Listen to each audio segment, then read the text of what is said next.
اردو سفر میں آپ سب کا استقبال ہے۔ آداب، کھول لیجیے اردو کی نئی کتاب 10th کلاس۔ چلیے تیار ہو جائیے، آج ہم آپ کو خلاصہ کرائیں گے۔ سبق پڑھا تھا ہم نے پورے چاند کی رات، جو کس نے لکھا ہے؟ جی، کرشن چندر نے۔ اور ان کا ہے دروازے کھول دو، بہت ہی زبردست ہے، اس سے زیادہ اچھا ہے وہ آپ ضرور دیکھیے گا۔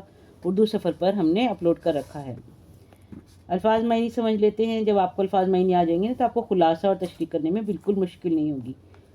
خون کی ٹھنڈک، بلند اونچا گوت خاندان نسل، زمستہ جاڑا موسم سرما، رقصاں ناشتا ہوا، سنگلاخ پتھریلی، افق جہاں آسمان اور زمین ملتے ہوئے دکھائی دیتے ہیں یعنی کہ ہورائزن، قرمزی لال، لمس چھونا، شگوفہ کلی، انوکھی بات، مات کرنا، شکست دینا یعنی ڈیفیٹ کرنا۔ سبق کا خلاصہ، کرشن چندر نے اپنے افسانے پورے چاند کی رات کو بہت ہی سلیقے سے پیش کیا ہے۔ اس افسانے کے 2 باب ہیں، یعنی 2 ایپیسوڈ سمجھ لیں یا پارٹس ہیں۔ پہلے باب میں انہوں نے منظر کشی کی ہے کہ ہیرو ایک خوبصورت اور کمسن کشمیری لڑکی سے ملتا ہے جو پھلوں اور میووں سے اس کی خاطر کرتی ہے۔ کشمیر کے تو پھل اور میوے دنیا بھر میں مشہور ہیں نا، تو اس بات کا انہوں نے اس میں ذکر کیا ہے۔ اس دوران ہیرو لڑکی سے محبت کرتا ہے اور اسے شادی کرنا چاہتا ہے۔ جیسے ہی شادی کی بات کرنے جاتا ہے، وہ لڑکی اسے ایک مرد کے ساتھ بیٹھی دکھائی دیتی ہے۔ وہ اس کے ساتھ نہ صرف ہنس بول رہی تھی بلکہ اسے اپنے ہاتھ سے کھانا بھی کھلا رہی تھی۔ ہیرو سمجھتا ہے کہ لڑکی اس مرد سے محبت کرتی ہے، یعنی اس کے ساتھ دھوکا ہو رہا ہے۔ وہ اس کو چھوڑ کر چلا جاتا ہے اور شادی کر لیتا ہے۔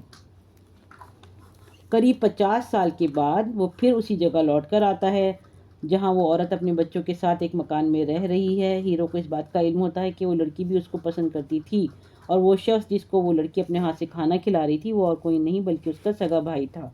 وہ ہیرو سے ملاقات کرنا چاہتی تھی مگر ہیرو جو ہے محض غلط فہمی کا شکار ہو کر وہاں سے چلا گیا تھا۔